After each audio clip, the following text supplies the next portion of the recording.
Et pourtant, combien d'entre vous sont sortis d'une consultation avec juste « vous avez des kystes ?» Votre ovulation est irrégulière, on va voir sans explication, sans perspective, sans plan. Je veux commencer par quelque chose d'important. Si vous avez une endométriose, votre vécu est réel, vos douleurs sont réelles.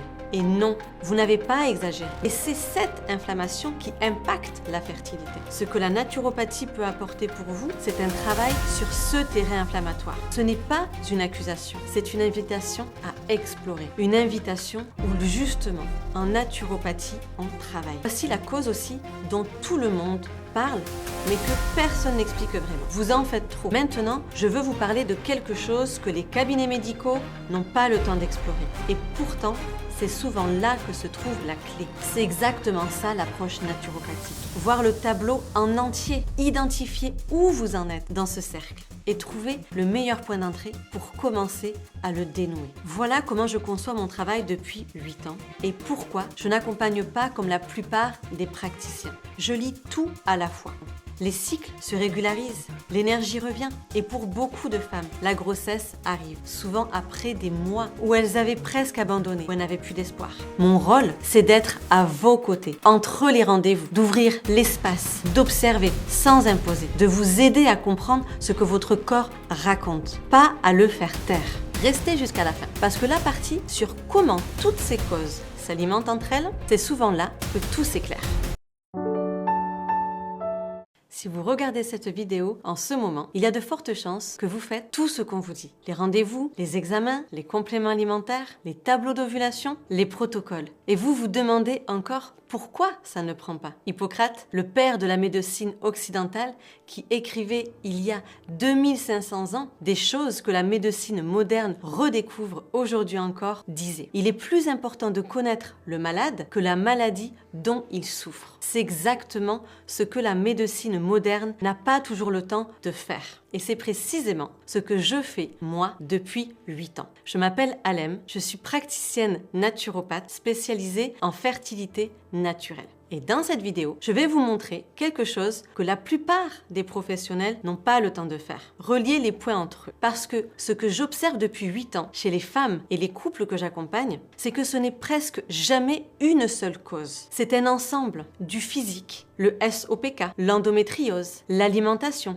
le stress hormonal, mais aussi de l'émotionnel, de l'inconscient, de l'histoire de vie, parfois même de l'histoire familiale et le terrain de l'homme. Tout ça ensemble forme un tableau. Et tant qu'on ne voit pas ce tableau en entier, on traite des symptômes sans jamais toucher la racine. Restez jusqu'à la fin, parce que la partie sur comment toutes ces causes s'alimentent entre elles, c'est souvent là que tout s'éclaire. Le SOPK, c'est une maladie hormonale qui perturbe le cycle, l'ovulation, la fertilité et qui reste encore aujourd'hui largement ignorée des politiques publiques de santé. Le 14 avril 2026, il y a quelques semaines à peine au moment où je tourne cette vidéo, le député René Lioré interpellait officiellement la ministre de la Santé à l'Assemblée nationale française. Publié au journal officiel de la République française, page 3060, et voilà ce qu'il écrivait, noir sur blanc. Le SOPK touche une femme sur 8 en France. Il figure parmi les premières causes d'infertilité féminine et pourtant, cette maladie hormonale reste largement méconnue. Il parlait d'errance médicale, de diagnostic tardif et de difficulté d'accès à une prise en charge adaptée. Et il concluait que cette non-reconnaissance contribue à précariser plus d'1 million de Françaises. 1 million de Françaises. Ce n'est pas un chiffre de blog, c'est un chiffre officiel déposé au Parlement français en avril 2026. Et pourtant, combien d'entre vous sont sortis d'une consultation avec juste « vous avez des kystes ?»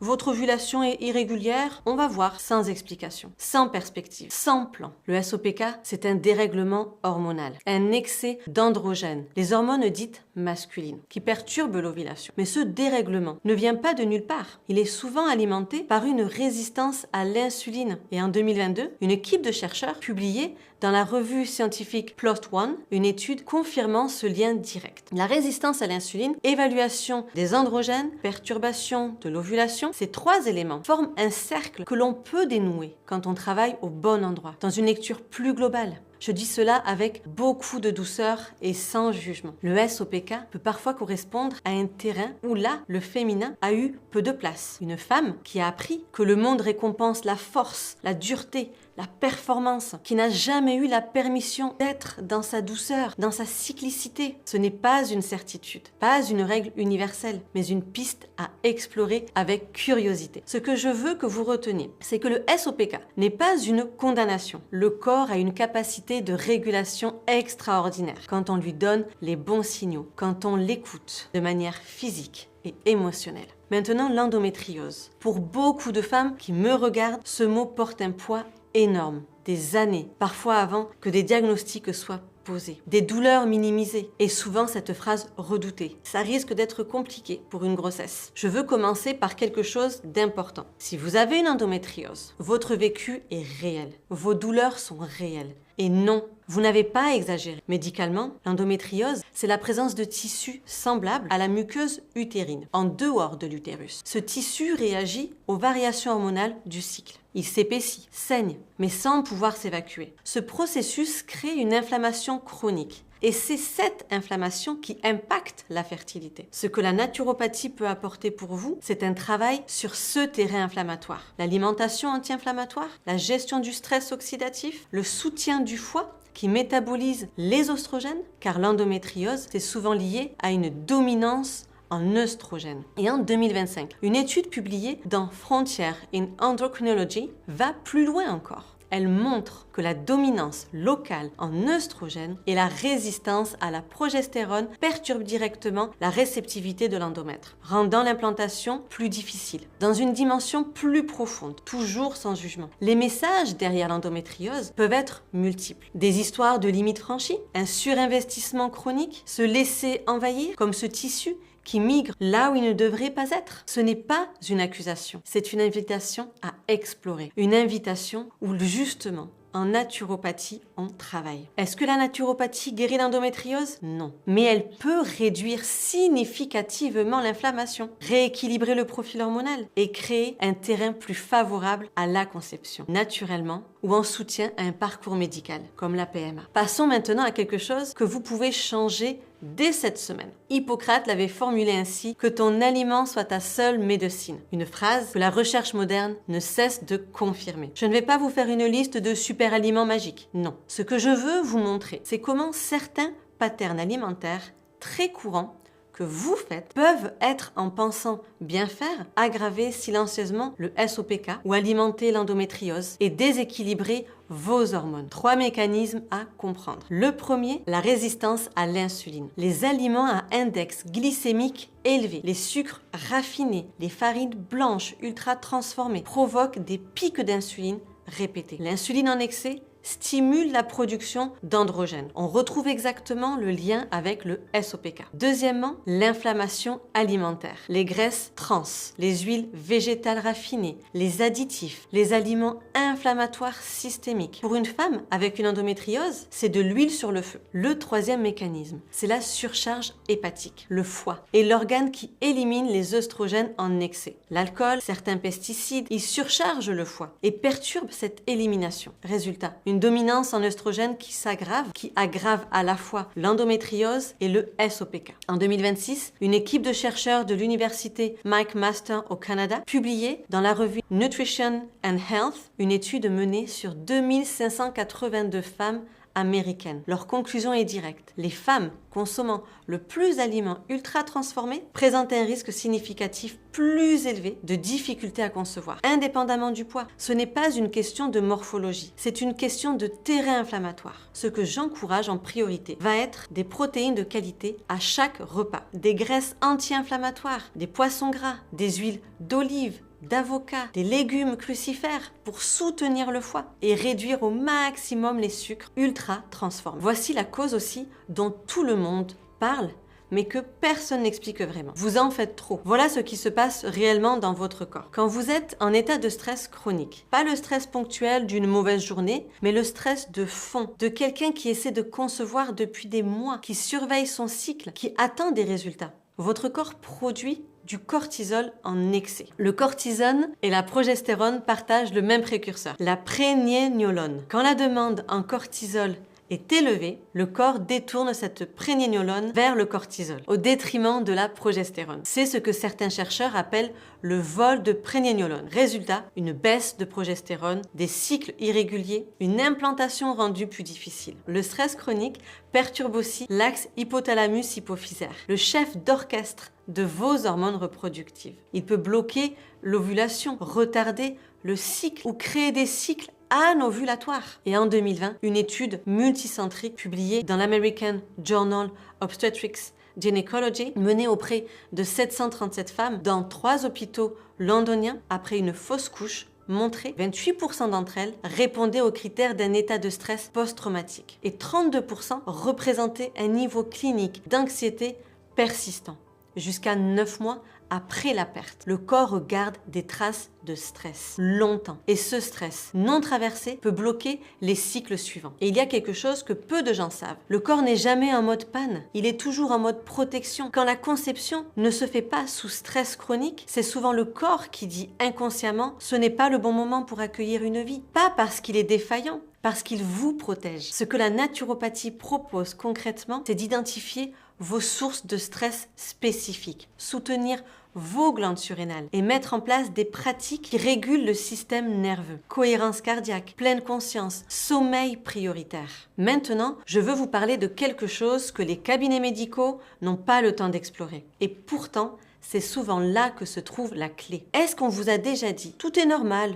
On ne comprend pas pourquoi ça ne marche pas. Je ne crois pas à l'inexpliqué. Je crois que l'explication existe. On ne sait juste pas encore où chercher. Vous avez peut-être entendu parler du phénomène de l'adoption. Un couple essaie d'avoir un enfant depuis des années. Les examens ne montrent rien. Ils finissent par adopter. Et quelques mois plus tard, la femme est enceinte naturellement. Ce n'est pas de la magie. Le corps a reçu un message différent. La pression est tombée. La fenêtre s'est ouverte. Il arrive aussi que la difficulté à concevoir vient d'un blocage plus profond, une fausse couche non complètement traversée. Les femmes pensent avoir fait le deuil. Elles ont pleuré, elles ont avancé. Mais le corps garde la mémoire cellulaire profonde, silencieuse. Enora Malagré, que beaucoup connaissent pour ses années à la télévision française, a témoigné publiquement dans une interview à Paris Match en 2017, avoir subi jusqu'à 3 fausses couches par an à cause de son endométriose. 3 par an. Ce chiffre dit quelque chose d'essentiel. La souffrance liée aux fausses couches répétée n'est pas exceptionnelle, elle est silencieuse. Elle mérite d'être nommée et non pas minimisée. Céline Dion, l'une des chanteuses les plus connues au monde, a vécu une fausse couche. Plusieurs fives avant d'avoir ses enfants. Son premier fils est né d'une five en 2001. Ses jumeaux aussi, à 42 ans. Elle n'a jamais présenté ça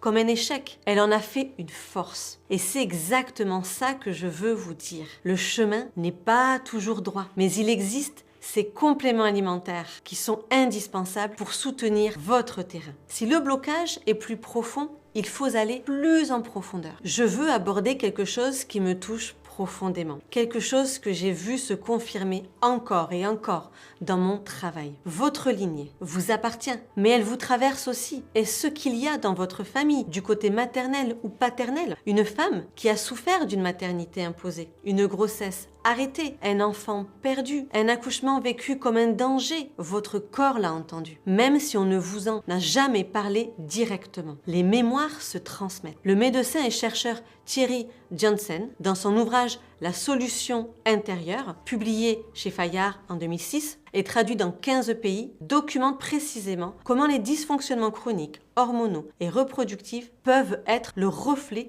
de patterns émotionnels non résolus, transmis de génération en génération. Ce n'est pas de la pensée magique, c'est ce que la médecine psychosomatique observe depuis des décennies. Et il y a aussi les conditions de votre propre naissance. Certaines femmes apprennent à un moment ou à un autre de leur vie qu'elles n'étaient pas désirées à l'origine, que leur mère a failli mourir en accouchant et que quelque part, inconsciemment, leur corps a intégré un message. Donner la vie, c'est dangereux. Ces croyances-là, on ne les conscientise pas avec la tête, on les porte dans le corps. Et c'est là qu'il faut aller les travailler. Parlons de quelqu'un qu'on oublie souvent dans cette conversation. On a longtemps pensé que l'infertilité était une affaire de femmes. Je veux corriger ça, clairement. La fertilité, c'est une histoire à deux. Et l'histoire de l'homme compte tout autant dans l'équation. Adriana Carambeu, mannequin et animatrice française connue de tous a témoigné dans une interview au magazine Le Point en juillet 2018 de son parcours. Une fausse couche en 2016, 2 FIV, une congélation d'ovocytes. Elle a eu sa fille Nina à 46 ans et elle a dit ouvertement, j'étais démoralisée. J'avais du mal à croiser des femmes enceintes dans la rue. Si une femme de cette stature a traversé ça dans la solitude, c'est que le silence autour de l'infertilité touche tout le monde sans exception. Ce que peu de gens savent, c'est que l'ovocyte a une capacité extraordinaire. Il peut réparer l'ADN d'un spermatozoïde légèrement défaillant lors de la fécondation. L'inverse n'est pas possible. Ce qui veut dire que l'état physique et émotionnel de la femme est déterminant pour la qualité de cette réparation. Une femme épuisée, inflammée, en stress chronique, son ovocyte sera moins capable d'assurer ce rôle. Et pour l'homme, la spermatogénèse, c'est-à-dire le cycle complet de production d'un spermatozoïde mature, dure 74 jours. Ce fait biologique est documenté depuis des décennies et rappelé en 2017 par Hagai Levin et son équipe dans une méta-analyse publiée dans Human Reproduction Update, l'une des revues les plus sérieuses en médecine reproductive. Ce que l'homme mange, vit, respire aujourd'hui, c'est la qualité de son sperme dans 3 mois. Pas demain, dans 3 mois. C'est pour ça que la préparation masculine ne commence pas la veille du projet, mais l'homme aussi porte ses histoires, ses peurs autour de la paternité, ses propres héritages familiaux, sa relation à son propre père, à sa mère. La fertilité n'est pas individuelle, elle est systémique. C'est ce que j'observe depuis 8 ans. Maintenant, je veux vous montrer pourquoi tout ce que je viens de vous dire ne forme pas des problèmes séparés. Ça forme un cercle. Le stress chronique dégrade l'alimentation. On mange moins bien quand on est épuisé. Une mauvaise alimentation aggrave la résistance à l'insuline, ce qui aggrave le SOPK. Le SOPK crée de l'anxiété autour de la conception, ce qui augmente le stress. Et l'alimentation pro-inflammatoire alimente l'endométriose. Et l'endométriose, avec sa charge émotionnelle et physique, aggrave le stress. C'est un cercle vicieux. Les blocages émotionnels non résolus entretiennent le stress chronique. Les héritages familiaux non explorés créent des résistances inconscientes. Le terrain du couple, si lui aussi est épuisé, anxieux, non préparé, amplifie tout le reste. Hippocrate avait une façon de formuler ce principe qui résonne encore aujourd'hui. Devant la maladie, cherchez la cause de la cause de la cause et ôtez-la. Telle est la véritable guérison. C'est exactement ça l'approche naturopathique. Voir le tableau en entier, identifier où vous en êtes dans ce cercle et trouver le meilleur point d'entrée pour commencer à le dénouer. Voilà comment je conçois mon travail depuis 8 ans et pourquoi je n'accompagne pas comme la plupart des praticiens. Je lis tout à la fois, le physique, le terrain, l'alimentation, les carences, l'inflammation, l'équilibre hormonal, l'émotionnel, l'histoire de vie, les héritages familiaux, le terrain du partenaire et en même temps, je travaille en complément de votre équipe médicale, jamais à sa place. Mon rôle, c'est d'être à vos côtés, entre les rendez-vous, d'ouvrir l'espace, d'observer sans imposer, de vous aider à comprendre ce que votre corps raconte, pas à le faire taire. Cette vision du terrain, elle n'appartient pas qu'à la naturopathie. Le professeur Henri Joyeux, chirurgien cancérologue à la faculté de médecine de Montpellier, dont l'ouvrage Changer d'alimentation a été réédité pour la 7e fois en 2020, l'exprime dans une clarté que j'aime beaucoup. Notre organisme est heureusement très cohérent. Si nous lui donnons les bons aliments, nous avons le maximum de chances de rester en excellente santé. Un chirurgien, pas un naturopathe, un homme qui a passé sa vie à opérer des corps malade et qui en est arrivé à la même conclusion. Le terrain est un tout. Et en septembre 2024, le professeur Joyeux enseignait aux côtés de naturopathes spécialisés dans une masterclass dédiée à la santé de la femme. Preuve que la médecine conventionnelle et approche naturelle ne s'opposent pas, elles se complètent. Il y a des questions que je pose souvent en séance, des questions simples, et pourtant elles ouvrent des portes que personne n'avait encore touchées. Pourquoi souhaitez-vous un enfant? Ça paraît évident, mais quand on creuse vraiment, la réponse est souvent pour qui ou pourquoi? Et on comprend soudain une dynamique qui bloquait sans qu'on le sache. Qu'est-ce que votre corps essaie de vous éviter en ce moment? Ces questions-là, on ne les pose pas dans un cabinet médical. Et pourtant, elles font avancer plus vite que tous les protocoles du monde. Ce que j'observe régulièrement, quand on commence à travailler le terrain de façon globale, physique, émotionnelle, relationnelle, c'est que le corps répond. Pas toujours vite. L'honnêteté s'impose, mais il répond. Les cycles se régularisent. l'énergie revient. Et pour beaucoup de femmes, la grossesse arrive, souvent après des mois où elles avaient presque abandonné, où elles n'avaient plus d'espoir. Si vous êtes arrivé jusqu'ici, bravo. C'est que vous cherchez vraiment des réponses. Et je vous respecte énormément pour ça. Le lien pour réserver votre bilan vitalité est en description. C'est moi qui vous reçoit en direct. On regarde votre situation dans son ensemble, pas juste votre dossier médical. Si cette vidéo vous a apporté quelque chose, partagez-la. Il y a sûrement une femme autour de vous qui essaie de comprendre pourquoi ça ne marche pas et qui mérite d'être entendue et qui mérite d'entendre ça aussi. Likez la vidéo également. Et je vous dis à très vite sur Grossesse épanouie.